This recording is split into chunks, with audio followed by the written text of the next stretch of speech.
You're listening to the Belmar Bites podcast, brought to you by Belmar Consulting.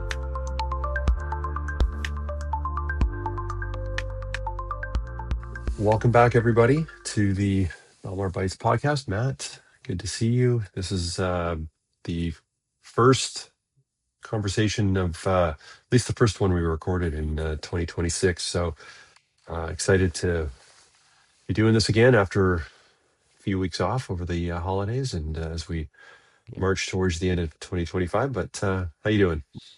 Doing good. New year, same podcast. So you know what? We're going to hit this one with all the energy, start the year on a good note, which these are some of my favorite episodes because probably going to go through some predictions here, Scott. But hey, it's good to be back. I feel like it's been a little while since I've been on the pod. So it's great to see how much it's been growing. Great to see all of these great guests that have been on, and certainly excited to be here. Yeah, well, this one is number 25. So we've made it to episode 25. I was going to actually look this up before to see how many podcasts start and don't get beyond the first five. We're at 25. So man, before if we keep doing these weekly, we'll be I guess close to 75 by the end of 2026. So, but yeah, they're fun. And as you alluded to, there's been other guests and other conversations, and we're getting some really interesting conversations happening with customers, which has been fun, and it's actually been really cool just to see their response to being invited onto the pod and just the energy they bring into the discussion. So 2026, here we are. Over the holidays, I was doing some reading and just trying to, for myself, think about like what's where do we as an organization see ourselves going? Where do I, on a personal level, where am I going in 2026? And the theme that just seems to be sort of all around us is artificial intelligence. And we actually did a prediction show back in October, I think it was, post Dreamforce. What was going to happen, at least with Salesforce over the coming year, and some of those are in flight now, but here we are at the start of the calendar year, and we're going to talk about what's coming for all of us, not just from a business or Salesforce perspective, but what's happening. So, why don't you kick us off? I think we need to double click there. You said you were reading. What kind of things were you reading? Are you reading a book right now? Or are you just getting this inflow of information? Whenever people say they're reading, I like to drill into that because you and I have talked about paper versus digital often, and I think that'll flow into this. So what kind of things are you reading right now? Yeah, it's not paper content, it's digital content, but Okay. and just trying to, I guess what I've been trying to figure out is how do we respond? How do we advise our customers? So listening to podcasts, reading articles, just I had I read less email and I read more articles over the last I guess 2 to 3 weeks, and so yeah, nothing, no book or no recommendation coming for me right now, but more just trying to absorb as much as I could over the last little bit on just what other people are thinking, and trying to from that create some perspective for myself. But I guess when we think about 26, what's your first thought in terms of if we were to listen to this show a year from now, what's one thing you think that will have happened that you're going to call right now? Yeah, I think we would, we can open this podcast with and answer that with AI and then close the podcast because we can't get away from 2026 without talking about AI. So maybe I'll double click and qualify what I mean by that. What do I expect to happen in 2026? I think the last 2 to 3 years have really been this from a market perspective. Is AI real? Is it actually gonna have an impact, or is it kind of that fun chat-based interface that you can ask silly questions to and have an answer faster than your traditional search? And I think over that time frame, it has bolstered itself both at the individual and consumer level, but also at the enterprise level and organizational level. And it has stood that test of time where it's no longer a fad technology or something that is interesting or new shiny object. It is caked into everything now. So what do I expect over 2026? I don't think it's a matter of is AI going to work. I think now we're starting to see it almost operate like an operating system, if you will, or like the latest update that you get on your iPhone or Android. It's now there. Now it's like, how do we fine tune it further? And I think the change that you'll see this year, I alluded to paper-based, paper and digital. You and I have talked a lot about that. I actually think that the overlap between AI and physical, be it robots, be it like physical automation, I think we're going to see a lot of leaps this year as well. So maybe not quite a fulsome prediction, but I do expect that if that wasn't on people's radars before, and I know there's like humanoid robots, there's automation that's occurring inside factories, there's automation that's occurring in vehicles and in everything, and AI specifically, I think we're going to see a lot of big moves there. So that's kind of my high level, and then we Yeah. can talk about what it looks like business. But maybe back to you, Scott. What's your big prediction for 2026? Yeah.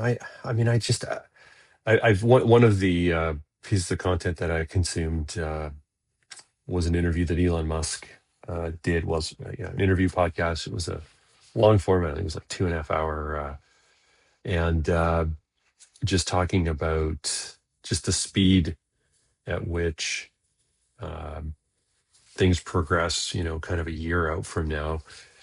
And I guess over the last, ChatGPT came out about just over 3 years ago, and as you shared, it was an interface that you can ask questions, and that's actually been super helpful Hmm. to all of us. I know we've talked about that before on the pod, and it's just we use it every day, and it's I actually can't even imagine not having that tool now at my disposal. So, um, but just the rate of change that Elon Musk is forecasting, and so I guess for me, I think of like 2026 is a year where uh, a lot of people wake up to the fact that there's this tsunami that is coming in terms of advancement that like Hmm. who knows, does that hit all at once? Does it I'm not I don't know if that I've got any of that figured out yet, but it's just this,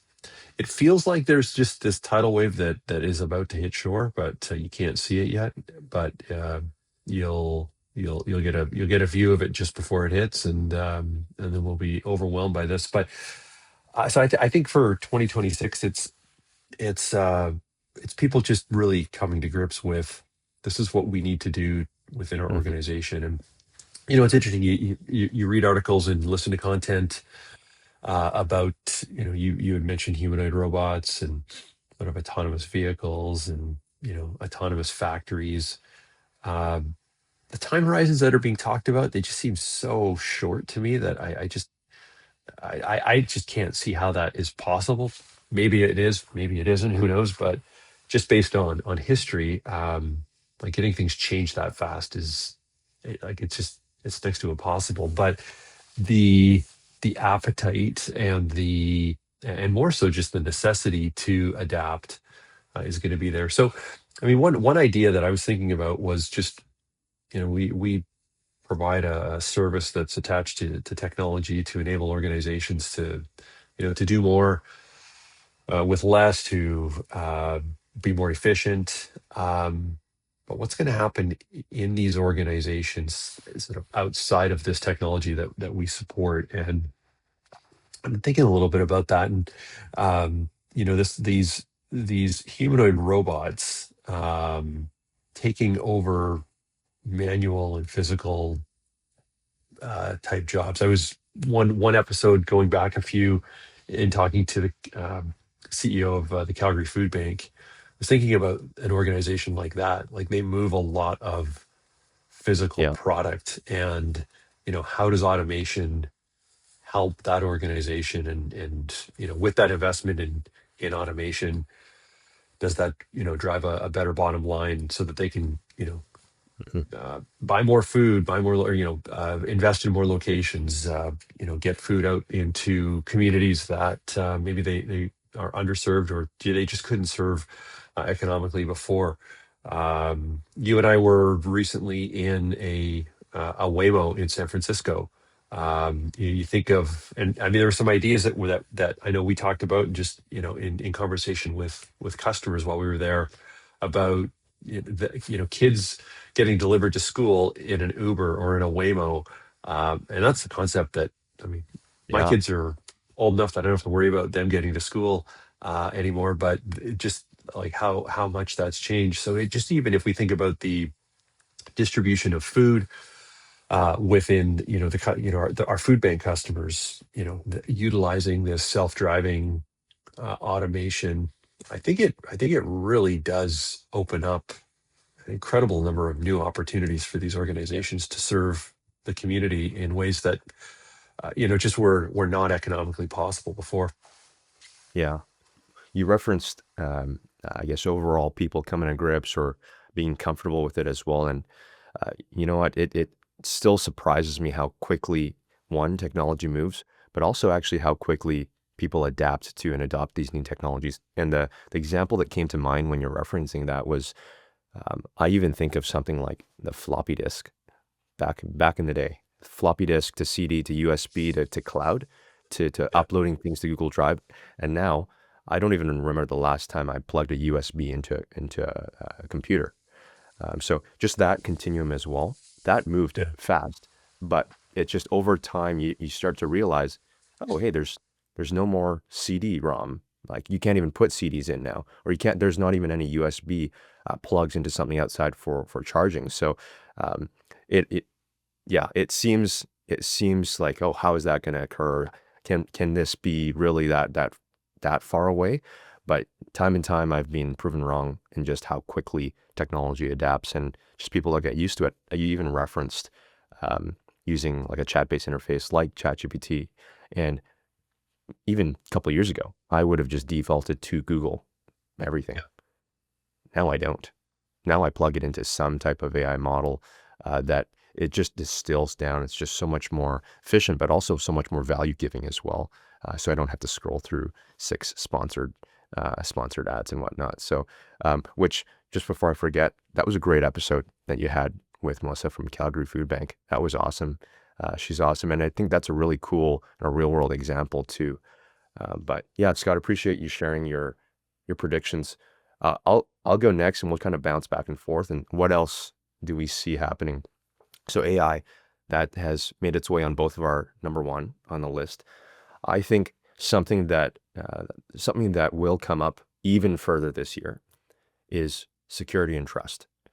So the the reality is, as AI constantly evolves and changes the technology and technical and physical landscape, the need for staying on top of what cyber security is and security and trust in those models is going to grow even further.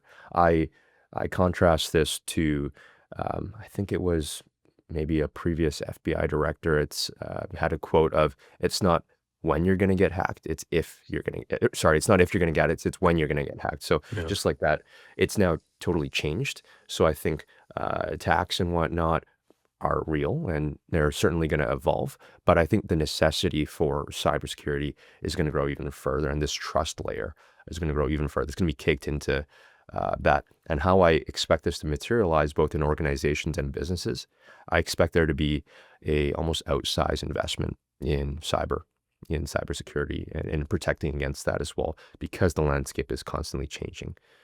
So just like you started, I think one of our first couple episodes, you had said this question you're asking CEOs and execs is, what is your AI strategy? I think AI strategy cannot be accomplished without what is your security strategy as well. Hmm.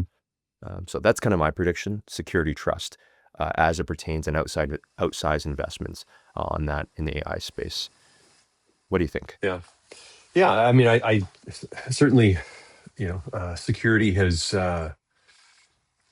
security. Security is, I guess, not really a sexy topic at all. In that, you assume security is in place, and you only know it isn't when it hits the front page of your favorite app. But yeah, I mean, it is interesting to think about the.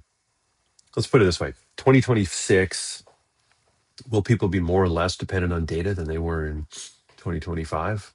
I mean, they're going to be more dependent on their data, and that will just continue to grow. So the security of that data is paramount. I mean, data is everything. So when we think about IT systems, security is, security is number one, and certainly Salesforce has a strong track record in terms of data security. But at the end of the day, it's up to the individual client and their or the user, we'll call it, and whatever their security policy is, as it pertains to getting access to that environment. And so, I mean, there's lots of different ways that we could, or a lot of different directions we could go in terms of security. But I agree with you that security is paramount. And I guess anybody who's listening, if you have questions about that, we certainly can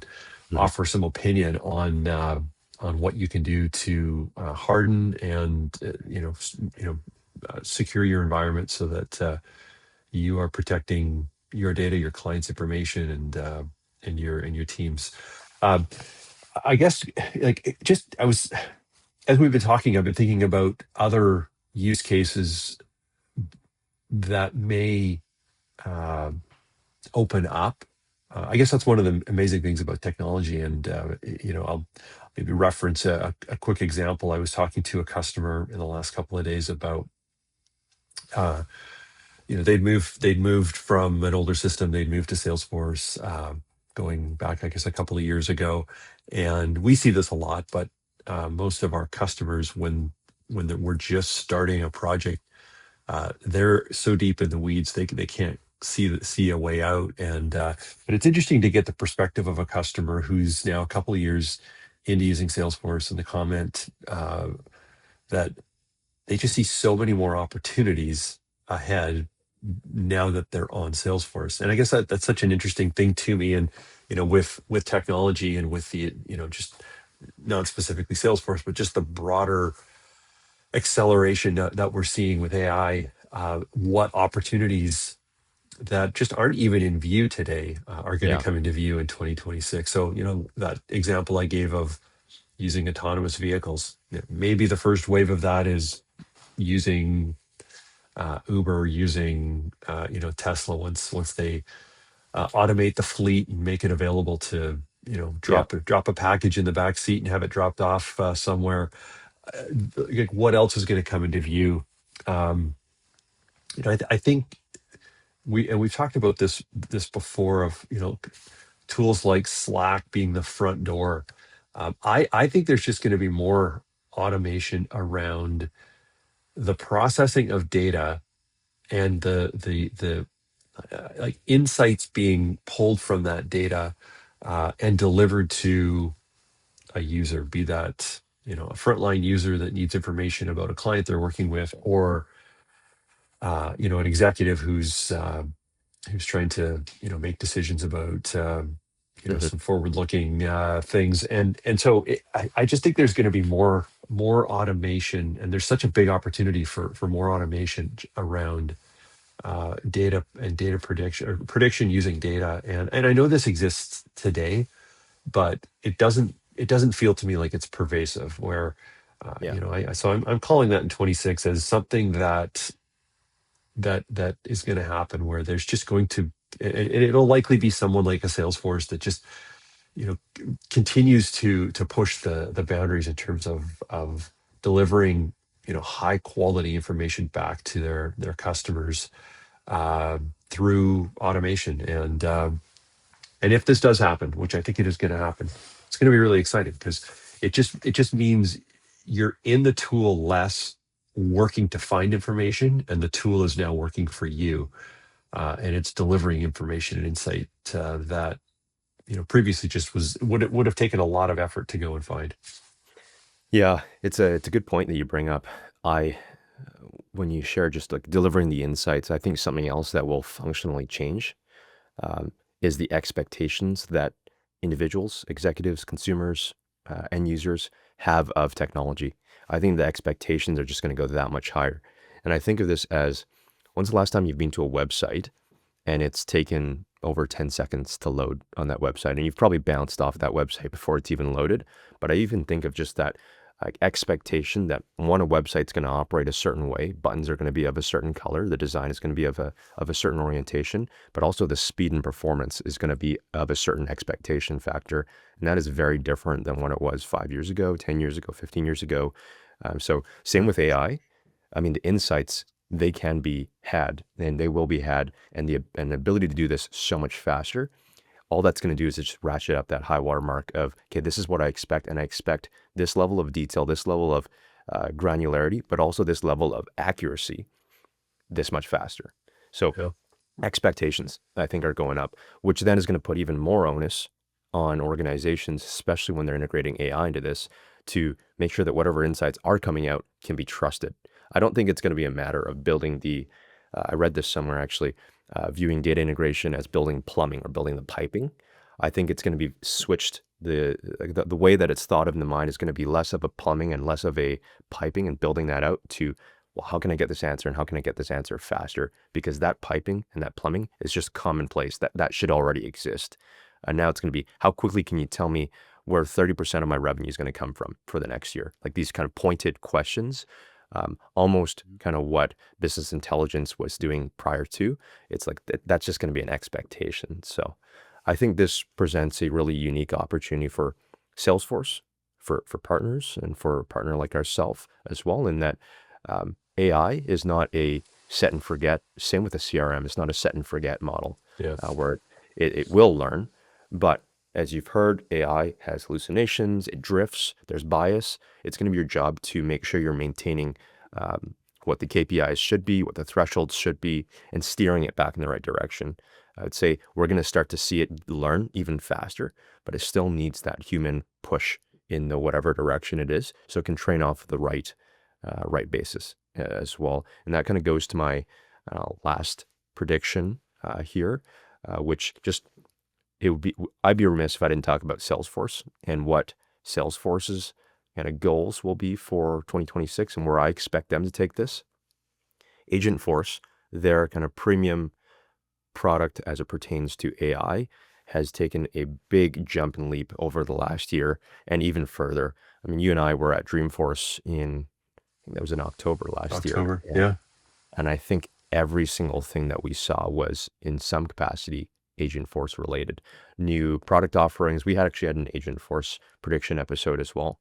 But I expect that for things that were reactive before, you prompt and you tell, now it's going to be proactive. It's going to be, this is what I think you will need, an insight that you didn't even think that you needed. And that's how I think you shrink that time frame to give those insights, and you meet the expectation for, I need this answer right now, and I need to know the three other things that I'm not even thinking about as well. So I think Salesforce, how Agentforce is going to evolve, it's going to move from reactive to proactive and start giving those suggestions.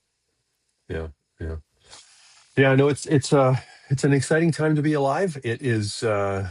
It's a it's a wild future. I think that we're all we all got a front row seat for, and it's I think there's just with the capability that exists today, and with what we believe is coming in terms of capability, man, organizations that are at all proactive around this are going to have such a leg up. And it's interesting to think about that just in the context of the customers we work with.